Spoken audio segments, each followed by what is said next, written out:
Hello student, आपका कक्षा 11 के अंदर जो फिजिक्स के चैप्टर नंबर 5 था वो पूरा हो चुका था। उसमें ग्राफ के क्वेश्चन आपको कराए थे, कुछ ग्राफ के क्वेश्चन और थे, उनको आपको हल करना था।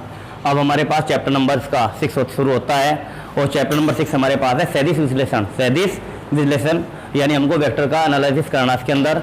और ये चैप्टर आपके पास काफ़ी इंपॉर्टेंट चैप्टर है, काफ़ी कुछ पेपर के अंदर इसमें से पूछा जाता है। और आपके पास जिन बच्चों के पास कक्षा 11 में जिन्होंने गणित लिया हुआ है, और ये गणित में भी हमारे पास चैप्टर कुछ काम करेगा, इसका कुछ पार्ट। तो सदिश विश्लेषण पर थोड़ा डिस्कस करेंगे। तो हमारे पास तुम्हें पहले ही बताया गया था सदिश राशियाँ और अदिश राशियाँ। अब यहाँ पर बात किसकी होगी? सदिश विश्लेषण की होगी। यानी हम यहाँ पर इसके अंदर जो हमारे पास अधिकतर जो सदिश राशियाँ होगी उन पर ही डिस्कस करेंगे, क्योंकि चैप्टर का नाम हमारे पास है सदिश विश्लेषण। तो सबसे पहले हम क्या देखते हैं, इसमें सदिश राशियाँ और अदिश राशियों का अध्ययन करेंगे। तो हमारे पास दो प्रकार की राशियाँ थी, यानी हमारे पास जितनी भी भौतिक राशियाँ होती हैं, तो ये भौतिक राशियों को हमने दो प्रकार के भागों में बांट दिया है। जैसे कि एक हमारे पास होती है अदिश राशि, एक होती है हमारे पास सदिश राशि। ये पिछले चैप्टर में भी आपको रिपीट किया गया था, दोबारा से रिपीट करते हैं। तो हमारे पास आता है पहले अदिश राशि। अदिश राशि, अदिश राशि, उसके बाद फिर पढ़ेंगे हम सदिश राशि। तो अदिश राशि क्या है? यानी वे भौतिक राशियाँ जिनको व्यक्त करने के लिए केवल परिमाण की आवश्यकता होती है, दिशा की आवश्यकता नहीं होती। दोबारा भी सुने, वे भौतिक राशियाँ जिनको व्यक्त करने के लिए केवल परिमाण की आवश्यकता होती है, दिशा की आवश्यकता नहीं होती, वे भौतिक राशियाँ अदिश राशियाँ कहलाती हैं। जैसे हम एग्जाम्पल के तौर पर ले लेते हैं द्रव्यमान। क्या ले लेते हैं हम? द्रव्यमान। जैसे कि मेरे पास ये डस्टर है, हमें बताना है कि इसका द्रव्यमान हमारे पास अदिश राशि है सदिश राशि। ये हमारे पास अदिश राशि है। आप अगर इसको इस प्रकार से वजन करेंगे तो भी हमारे पास सपोज करो उसके अंदर हमारे पास 100 ग्राम वजन है, तब भी हमारे पास 100 ग्राम वजन होगा। आप इसको इस प्रकार रख देते हैं तब भी हमारे पास के अंदर 100 ग्राम वजन ही होगा।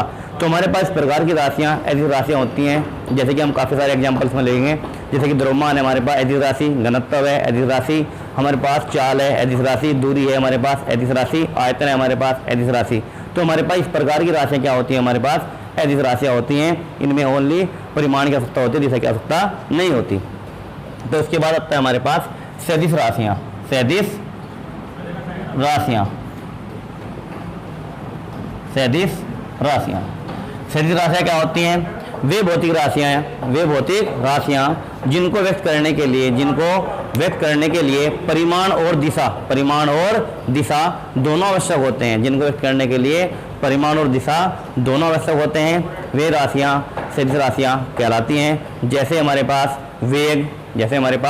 वेग हुआ, हमारे पास संवेग हुआ, हमारे पास चुंबकीय क्षेत्र है, हमारे पास वैद्युत क्षेत्र है, हमारे पास गुरुत्व क्षेत्र है, बल का आवेग है। ये सब राशियाँ हमारे पास क्या हैं? हमारे पास बल है, ये भी हमारे पास सदिश राशि की श्रेणी में ही आता है। तो हमारे पास जो इस प्रकार की राशियाँ हैं ये हमारे पास सदिश राशियाँ कहलाती हैं। तो हमारे पास जितनी भी राशियाँ हुई उनको हमने दो वर्गों में बांटा है, अदिश राशि और सदिश राशियाँ। तो अदिश राशि आपके समझ में आई होगी। अदिश क्या है? अदिश का मतलब अदिश, बिना दिशा के। तो सदिश का मतलब हमारे पास जिसके अंदर दिशा और परिमाण दोनों आवश्यक होते हैं, वो सदिश राशियाँ हैं। तो हमारे पास इस प्रकार से इन राशियों को हमने दो वर्गों में बांट दिया गया है। आपको उनकी परिभाषाएं भी लिखनी है और उनके एग्जाम्पल भी आपको नोट करने हैं। अब बात करेंगे हम, अगला टॉपिक हमारे पास आता है कि जो सदिश के प्रकार हैं, सदिश के प्रकार। अब हम बात करेंगे, पूरा चैप्टर हमारे पास इस पर करेगा, सदिश पर करेगा। तो हम बात करेंगे अब सदिश के प्रकार। तो बात करते हैं सदिश के प्रकार की। सदिशों के प्रकार, जो हमारे पास सदिश के प्रकार होते हैं, सदिश हमारे पास दो प्रकार के होते हैं। एक तो होता है हमारे पास ध्रुवीय सदिश, एक होता है हमारे पास अक्षीय सदिश। अब दोनों की बात करेंगे हम, ध्रुवीय सदिश की और अक्षीय सदिश की। सदिशों के प्रकार, तो ये पहला पॉइंट आता है हमारे पास ध्रुवीय सदिश। ध्रुवीय सदिश यानी आपको नोट करना है इसी प्रकार सदिशों के प्रकार। सदिश के प्रकार सदिश दो प्रकार के होते हैं। नंबर 1 हमारे पास ध्रुवीय सदिश और नंबर 2 होता है हमारे पास अक्षीय सदिश। अक्षीय सदिश। अब हेडिंग डालते हैं हम कौन सा? ध्रुवीय सदिश। तो ध्रुवीय सदिश के बारे में पढ़ते हैं। ध्रुवीय सदिश हमारे पास क्या है?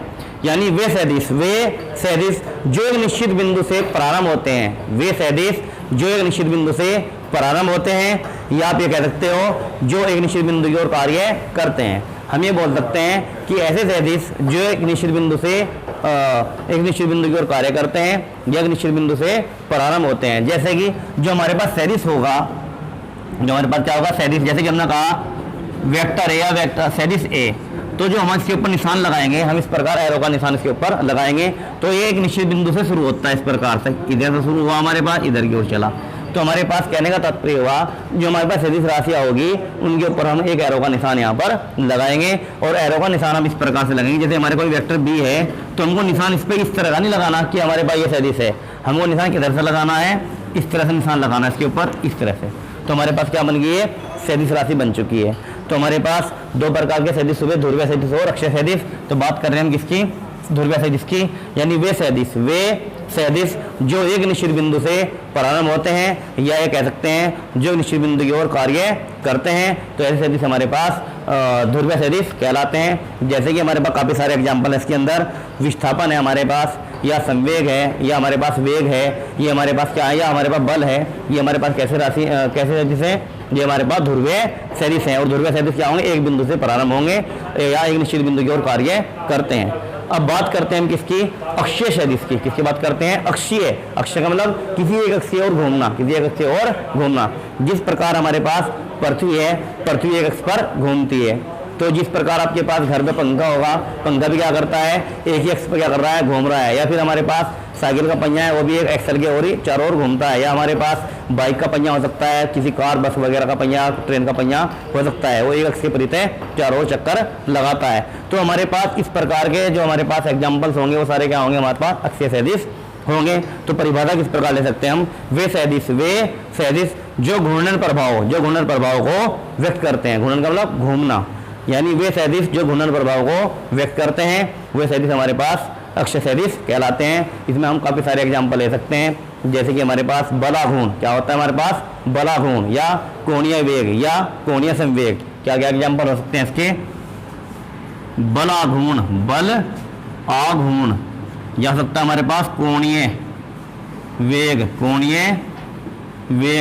या सकता है कोणीय संवेग। और जो हमारे पास ये ध्रुवीय सदिश था, इसमें हम क्या लेंगे, ओनली बल, या हम क्या लेंगे, रेखीय वेग, या हम लेंगे रेखीय संवेग। यहाँ बात हो रही बलाघूर्ण की, कोणीय वेग की और कोणीय संवेग की।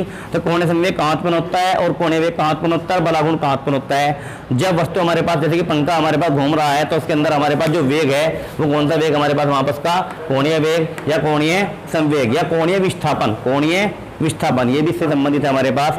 तो ये हमारे पास दो प्रकार के सदिश हुए, ध्रुवीय सदिश और दूसरा हमारे पास अक्षय सदिश। अब बात करेंगे हम जो हमारे पास सदिश हैं, सदिशों का वर्गीकरण देखेंगे। अब ये नया टॉपिक है हमारे पास, सदिशों का वर्गीकरण।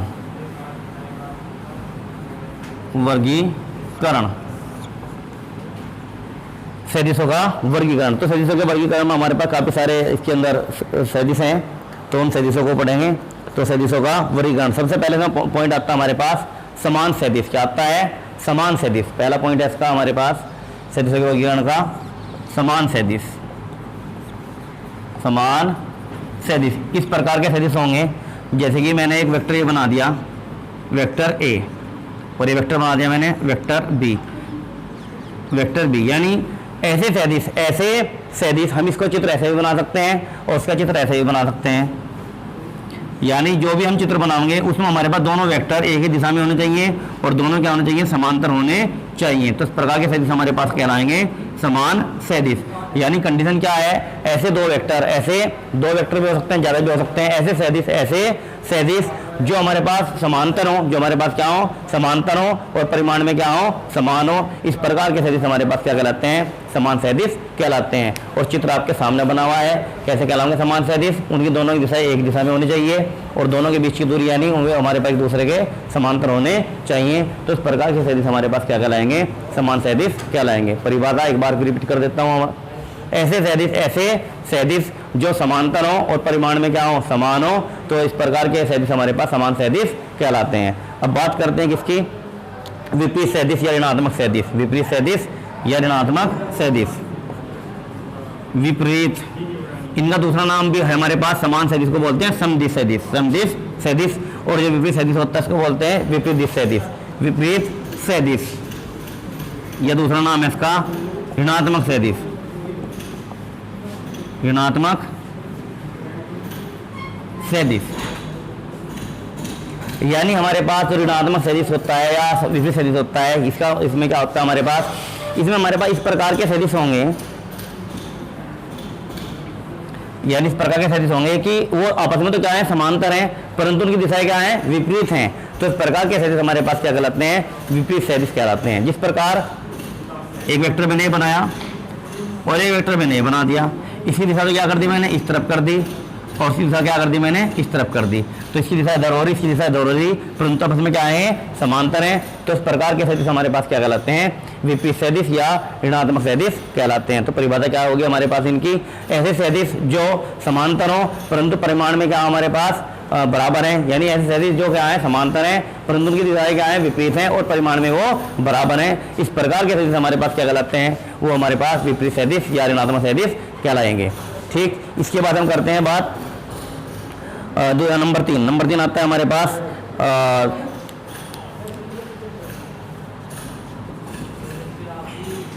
एकांक सदिश। किसकी बात आती है, एकांक सदिश। इसका नाम हमारे पास एकांक सदिश भी कह देते हैं, एक सदिश भी कह देते हैं, एक ही सदिश भी कह देते हैं, कई नाम से पुकारा जाता है ये। एकांक सदिश, एकक सदिश, नाम लिख देता हूँ सभी लिंगे। हमारे पास एकांक सदिश भी कहते हैं या फिर एकक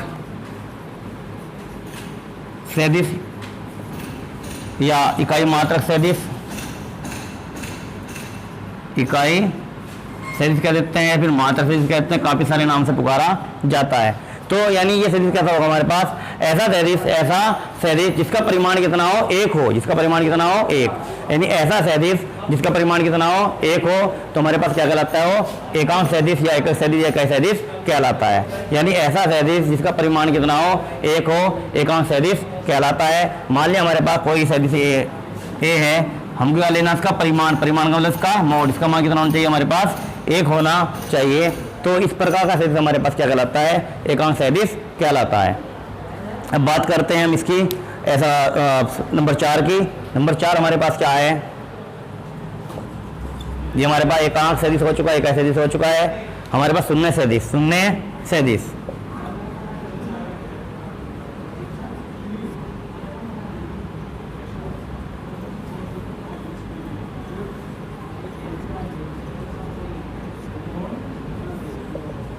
शून्य सदिश, शून्य सदिश। तो शून्य सदिश हमारे पास क्या है, इसमें हम थोड़ा सा और चेंज कर सकते हैं। इकाई सदिश परिमाण तो एक होगा, इसके फार्मूले को वेक्टर ए बराबर वेक्टर ए बटे वेक्टर ए का मोड, उसका परिमाण कितना होना चाहिए हमारे पास, एक होना चाहिए।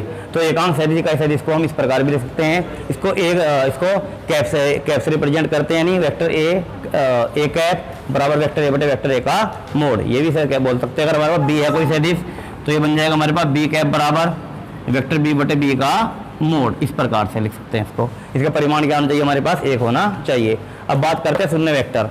तो शून्य सदिश हमारे पास क्या है, ऐसा सदिश जिसका परिमाण कितना हो, शून्य हो, ऐसा सदिश जिसका परिमाण हमारे पास क्या हो, शून्य हो, उस प्रकार का सदिश हमारे पास शून्य सदिश कहलाता है। इस प्रकार सदिश हमारे पास शून्य सदिश कहलाता है। तो अब बात करेंगे हम इसकी।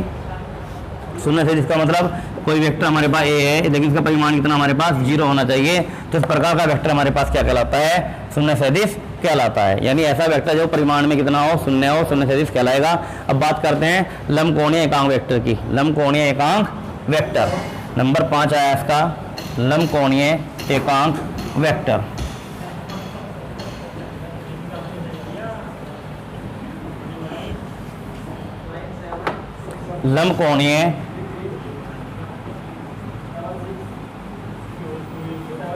लंबकोणीय एकांक वेक्टर का हो या सदिश का हो। नंबर 5 है हमारे पास लंबकोणीय एकांक सदिश। तो उसमें हमारे पास लंब भी है, एकांक भी है। एकांक जब इसमें लग चुका है, कहीं भी एकांक जब सदिश होगा तो उसका मतलब होगा उसका परिमाण हमारे पास क्या होना चाहिए, एक। और यहाँ पे ये जो हो रहा है हमारे पास लंब, लंबकोणीय, यानी जिसके बीच का कोण क्या हो हमारे पास 90 डिग्री हो। तो इस प्रकार से देखते हैं यहाँ पर ये हमारे पास 3 एक्सिस हैं, एक्सिस एक्स, वाई एक्सिस और ये हमारे पास है जेड एक्सिस। ये हमारे पास कवा मूल बिंदु हो। तो हमारे पास 3 एक्सिस दिखाई गई है यहाँ पर एक्स एक्स, वाई एक्स और जेड एक्स। अब बात कर रहे हैं इसकी हम लंबकोणीय एकांक वेक्टर की। तो हमारे पास जो एक्सिस है इस पर हमारे पास जो एकांक वेक्टर होता है लंबकोणीय वो होता है हमारे पास आई कैप। क्या होता है? आई कैप। ये इसके ऊपर हम क्या लगाएंगे? कैप। कैप क्यों लगा रहे हैं? क्योंकि कैप रिप्रेजेंट करता है एकांक को, तो हमने नाम रखा इसका आई कैप। और जो हमारे पास वाई एक्स होगा, वाई एक्स पर जो हमारे पास लंबकोणीय एकांक वेक्टर होगा वो होगा हमारे पास जे कैप। और जो हमारे पास जेड एक्सिस है इस पर जो लंबकोणीय एकांक वेक्टर होगा वो होगा हमारे पास के कैप।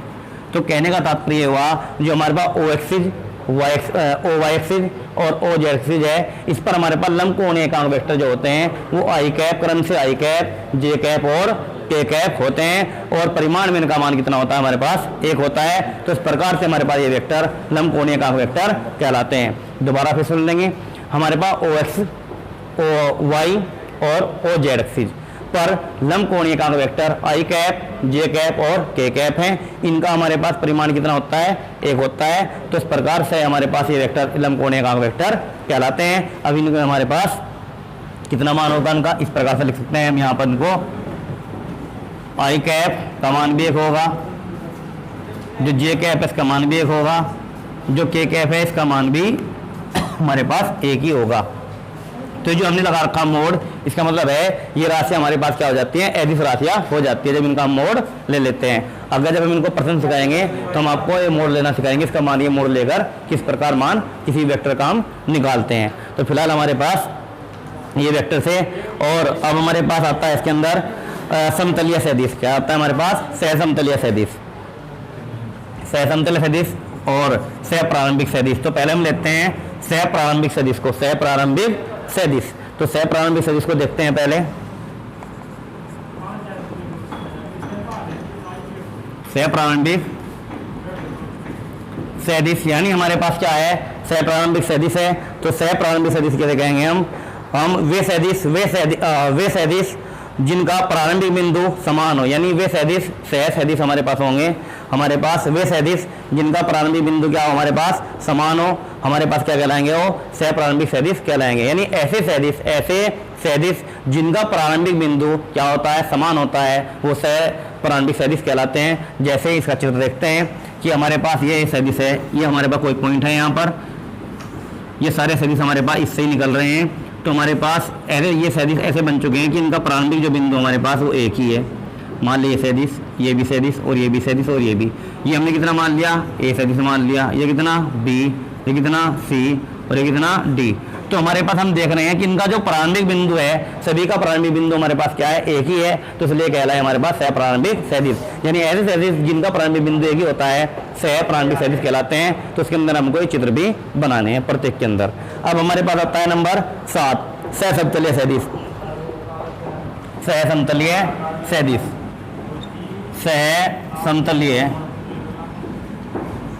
सहसमतलीय सदिश। ये सहसमतलीय सदिश कैसे होते हैं? यानी ऐसे सदिश जो एक ही तल में विराजमान होते हैं, यानी एक ही तल में विद्यमान होते हैं, एक ही तल में स्थित होते हैं, ऐसे सदिश हमारे पास क्या कहलाते हैं? सहसमतलीय सदिश कहलाते हैं। ऐसे सदिश जो एक ही तल में स्थित होते हैं तो सहसमतलीय सदिश कहलाते हैं। जैसे हम एग्जांपल लेते हैं इसका, हमारे पास ये सदिश भी यही है, सदिश ए मान लिया, ये सदिश भी यही है, सदिश बी मान लिया, या फिर ये सदिश भी हमारे पास क्या है? यहीं पर है। तो हमारे पास इस प्रकार के जो हमारे पास सदिश होंगे जो एक ही तल में स्थित होते हैं वो हमारे पास सहसमतलीय सदिश कहलाते हैं।